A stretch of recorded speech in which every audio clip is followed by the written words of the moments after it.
Un certain matin d'avril, alors que les pétales de fleurs dansent dans l'air, ma vie a changé radicalement.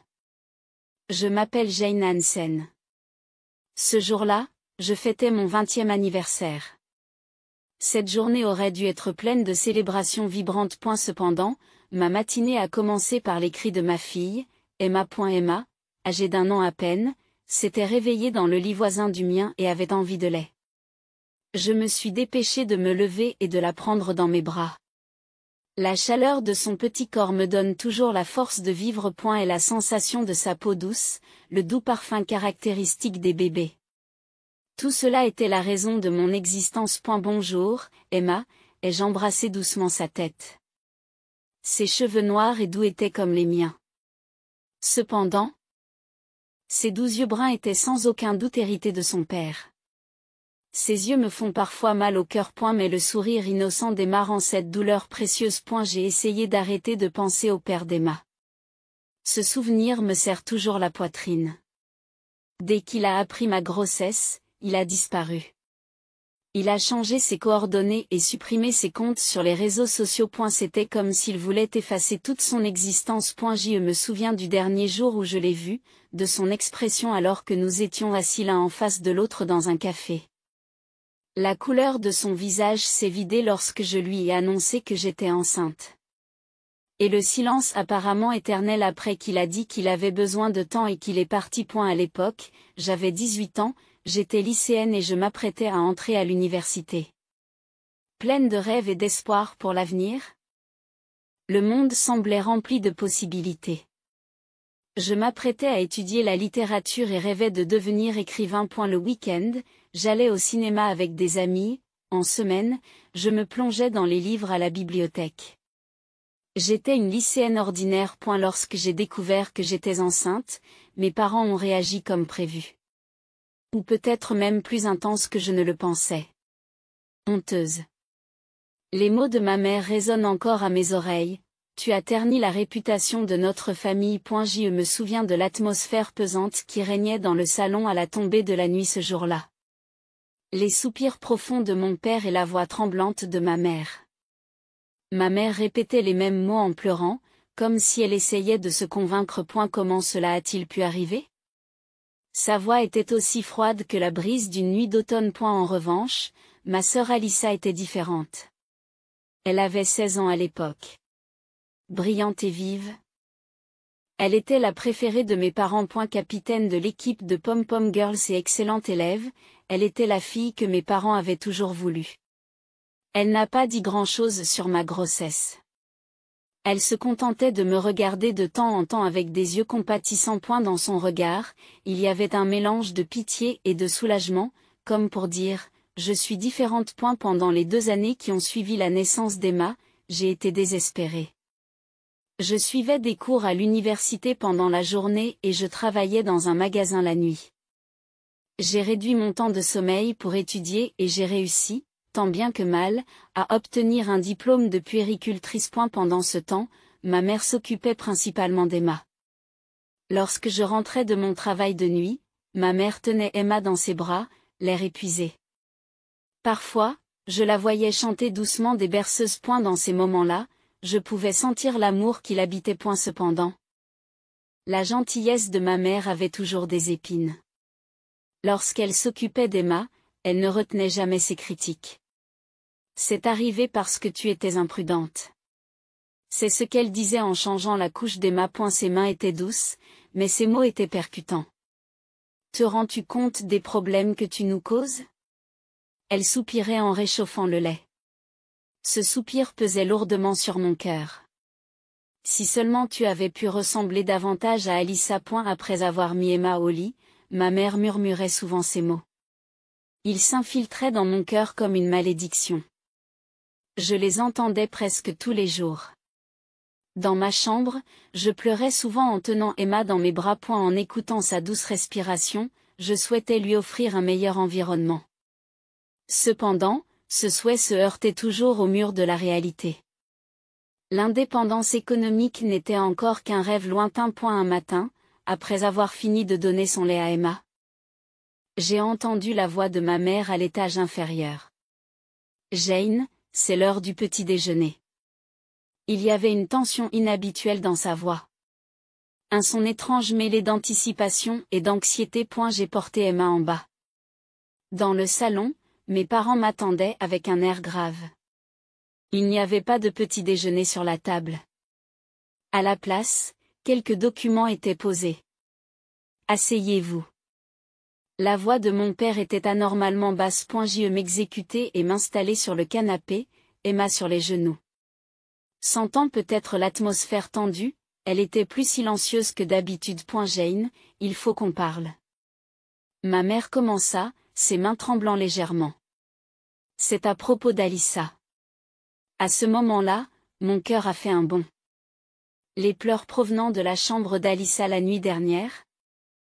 Les voix excitées de mes parents qui ont duré toute la nuit. Les bruits de pas dans le couloir m'ont fait réfléchir.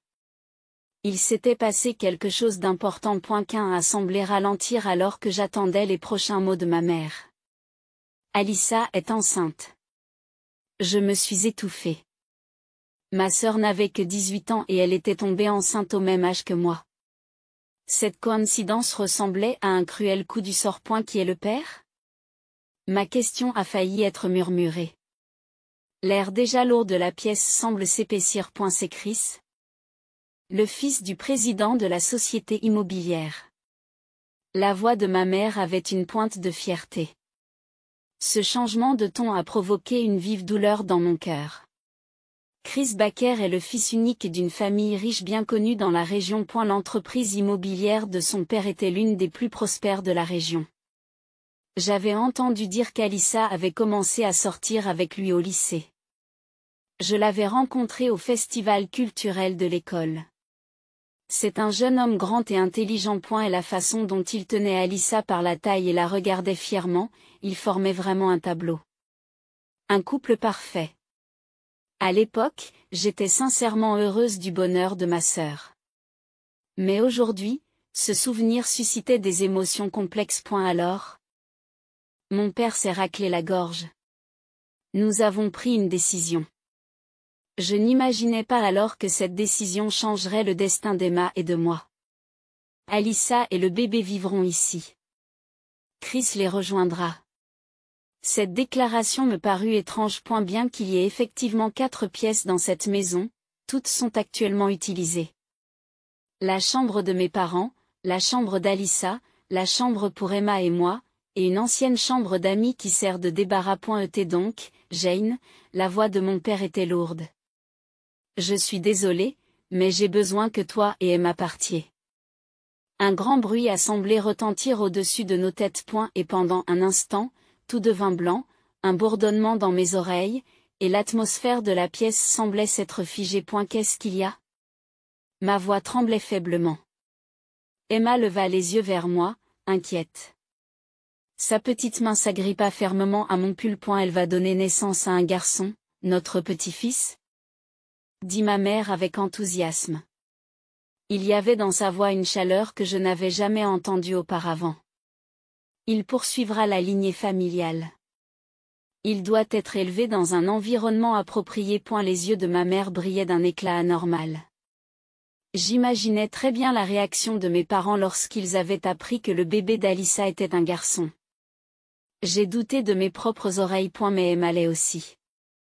Emma est une fille. Déclara froidement ma mère.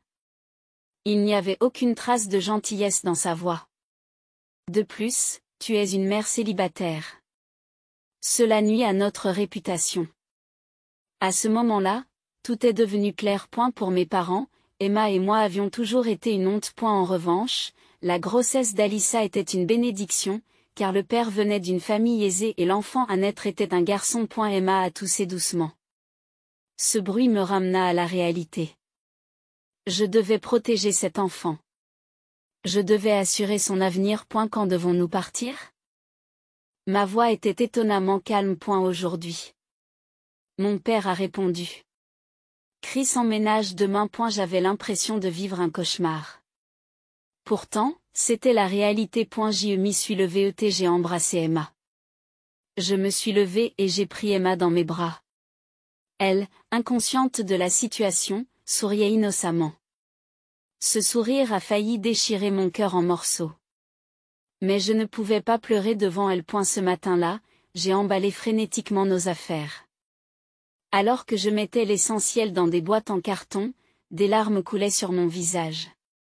Pourtant, il ne s'agissait pas seulement de larmes de tristesse. Elles contenaient de la colère, de la déception, étrangement, un sentiment de libération. Vivre dans cette maison, toujours à l'affût du regard des autres, c'était une époque révolue.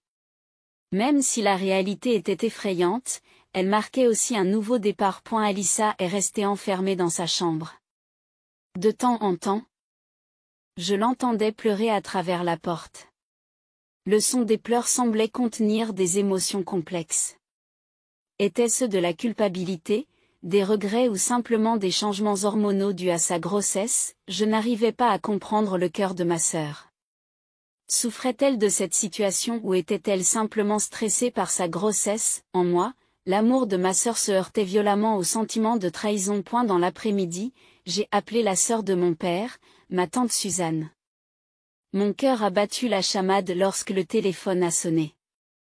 Elle avait toujours été mon alliée. Chaque année à Noël, elle tricotait des pulls faits main pour moi et ne manquait jamais d'envoyer une lettre manuscrite pour mon anniversaire.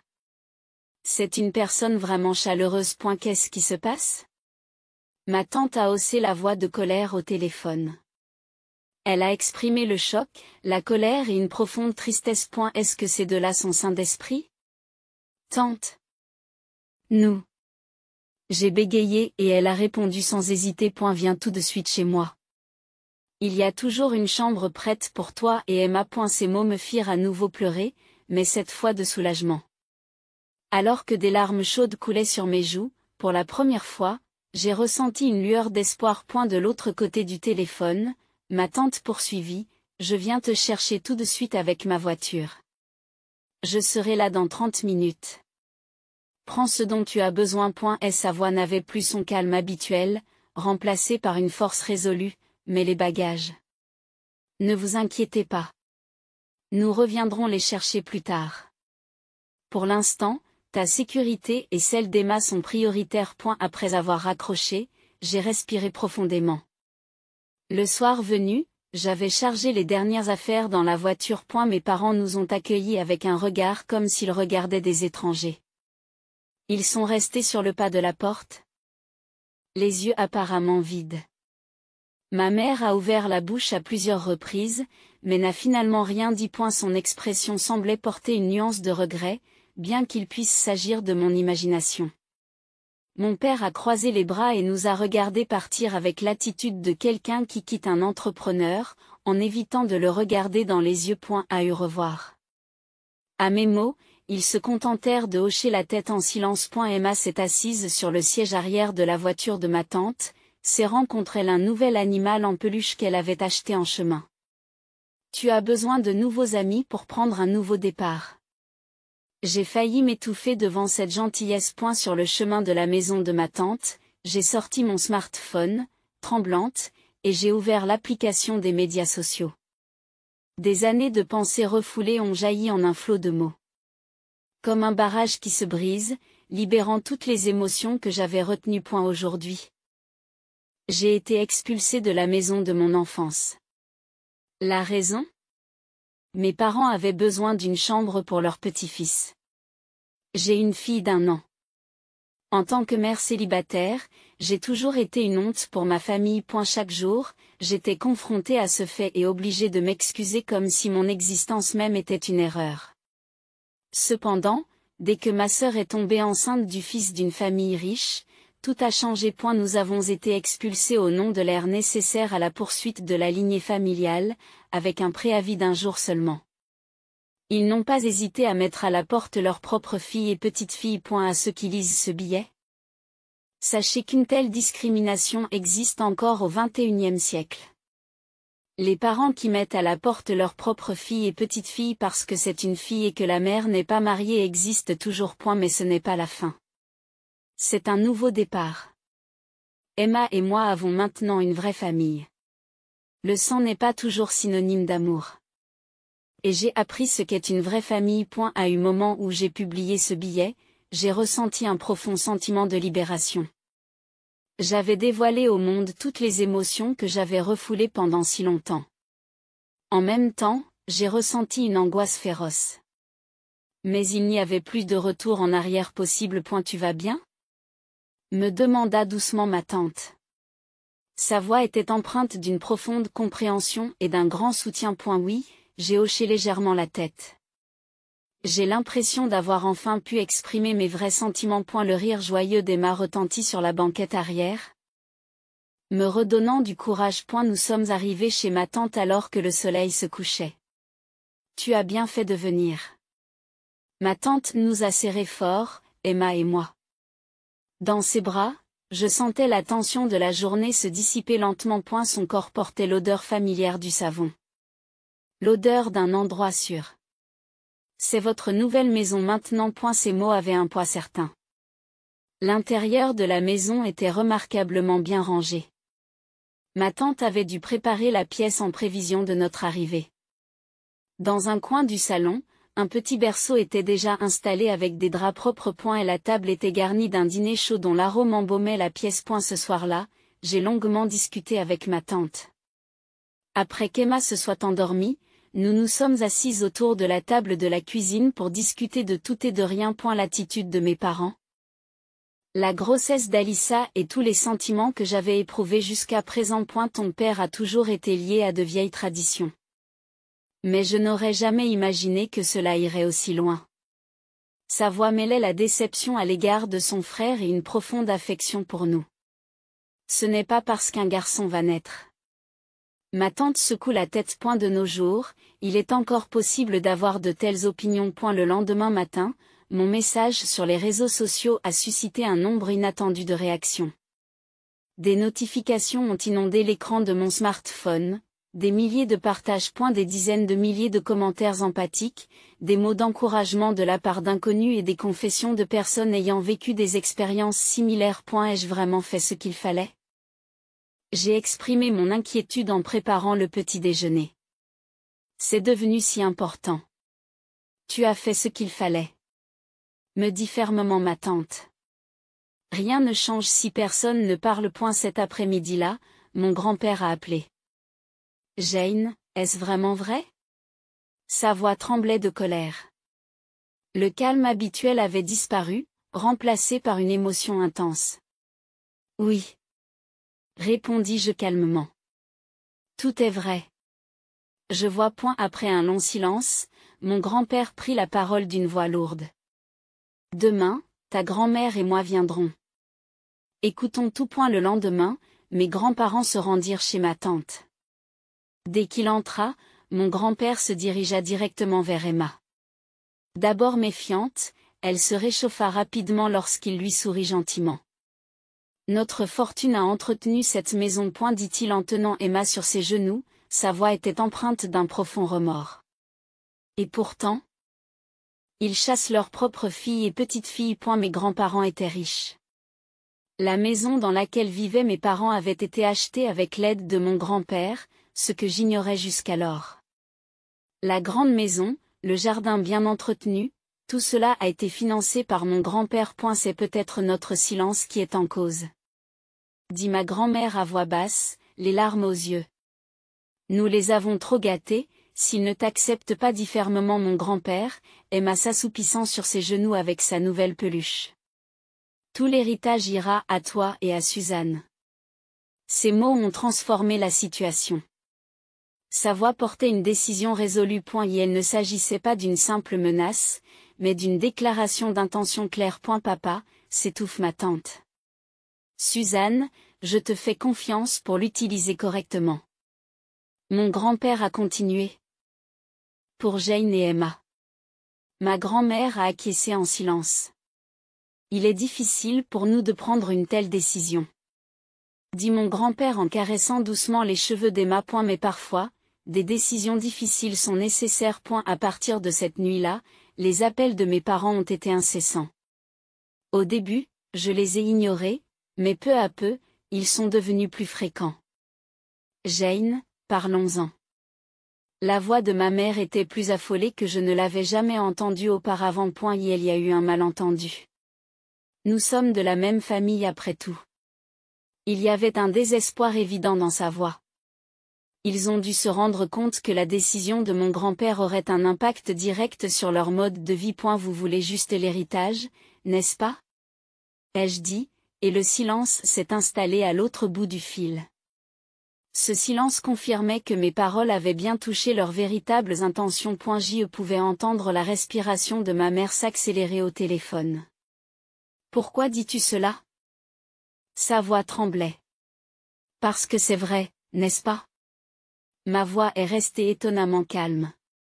Quand tu nous as jetés dehors, Emma et moi, tu ne semblais pas avoir de scrupules. J'ai aussi reçu un message d'Alyssa. Un long texte de ma sœur est apparu sur l'écran. Jane, je suis désolée. Je ne savais rien. Nos parents m'ont dit que tu voulais partir seule. Le smartphone que je tenais dans ma main tremblait légèrement. Peut-être qu'une partie des paroles d'Alyssa était vraie. Peut-être que nos parents ne lui avaient pas dit la vérité. Mais cela n'excusait pas son indifférence. J'ai pris une grande inspiration et j'ai lentement tapé une réponse. Ton fils n'est pas à blâmer, mais Emma et moi non plus. Alyssa n'a plus répondu. Soudain, Emma a sauté sur mes genoux. Sa petite main a touché ma joue. Sa chaleur m'a ramené à la réalité. Une semaine plus tard, la situation a pris une tournure inattendue. Alyssa a soudainement quitté la maison de nos parents. C'est une amie du voisinage de ma mère qui a annoncé la nouvelle. Tôt le matin, une grosse voiture s'est garée devant la maison et les affaires d'Alyssa ont été chargées à l'intérieur. Nos parents ont essayé de l'arrêter, mais ils ont été impuissants car le père de Chris était là pour l'aider. J'ai décidé de vivre avec Chris. Alyssa m'a appelé cet après-midi. Sa voix était d'une clarté que je n'avais pas entendue depuis longtemps. Ce que nos parents font est mal. Je ne veux pas en faire partie. Ces mots ont éveillé en moi des sentiments complexes. Sa décision était louable et nécessitait certainement du courage. Mais pourquoi ne s'en était-elle pas rendue compte plus tôt? Pourquoi n'avait-elle pas pris la parole alors qu'Emma et moi étions en train d'être chassés, Alyssa? Ma voix se fendit un peu. Pourquoi maintenant, Jane? J'ai beaucoup réfléchi. Depuis ce jour, j'ai eu des nuits blanches. Alyssa s'est mise à sangloter au téléphone. Les parents de Chris nous ont acceptés. Elle poursuit. Ils ne se soucient pas de savoir si c'est un garçon ou une fille. C'est comme ça que ça doit se passer. Un mois plus tard, comme promis, mes grands-parents ont officiellement révisé leur testament. L'héritage de mes parents a été supprimé et les droits ont été transférés à ma tante Suzanne et à moi. J'ai appris cette nouvelle par un appel furieux de mon père. Que as-tu fait? Sa voix a traversé le téléphone. As-tu l'intention de trahir ta famille, trahir la famille? Répondis-je calmement, mais fermement. Qui nous a chassés, Emma et moi? Sans écouter toute ma réponse, mon père raccrocha le téléphone. Dans les mois qui ont suivi, j'ai travaillé dur pour me construire une nouvelle vie.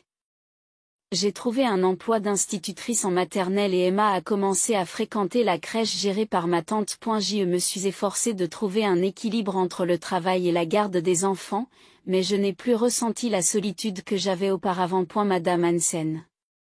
Bonjour. Les enfants m'accueillaient chaque matin avec des voix joyeuses. Emma était parmi eux. Au début, elle avait du mal à faire la distinction entre l'enseignant et la mère. Aujourd'hui, elle utilise intelligemment les deux termes. Le travail était agréable et mes collègues m'ont accueilli chaleureusement.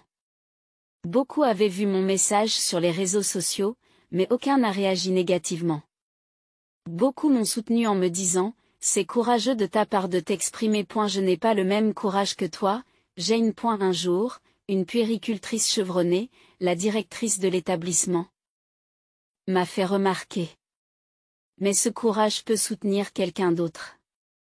En effet, mon message sur les médias sociaux a inspiré de nombreux messages d'autres personnes se trouvant dans des situations similaires. Certaines étaient de jeunes mères qui avaient également été chassées de chez elles. J'ai commencé à communiquer avec elles et elles m'ont parfois demandé conseil. Mon expérience pourrait servir de guide à d'autres. Emma s'est rapidement adaptée à son nouvel environnement. La maison de ma tante possède un petit jardin et elle adore y jouer. Son sourire innocent murmure à mon cœur. Ton sourire est mon plus grand trésor. Emma a 2 ans. Elle grandit entourée d'amour chez ma tante. Nous n'avons pas eu de contact avec mes parents. J'échange des messages avec Alyssa de temps en temps. Elle essaie désespérément de reconstruire sa vie. Même si je ne lui ai pas totalement pardonné, elle a reconnu ses erreurs et s'est excusée. Quand Emma sera grande, j'ai l'intention de lui raconter cette histoire. Et je lui dirai, tu as de la valeur. Quel que soit ton sexe, tu es irremplaçable. Aujourd'hui, nous empruntons un nouveau chemin dans la vie. Ce n'est pas un voyage facile, mais au moins nous sommes vraiment entourés par la famille.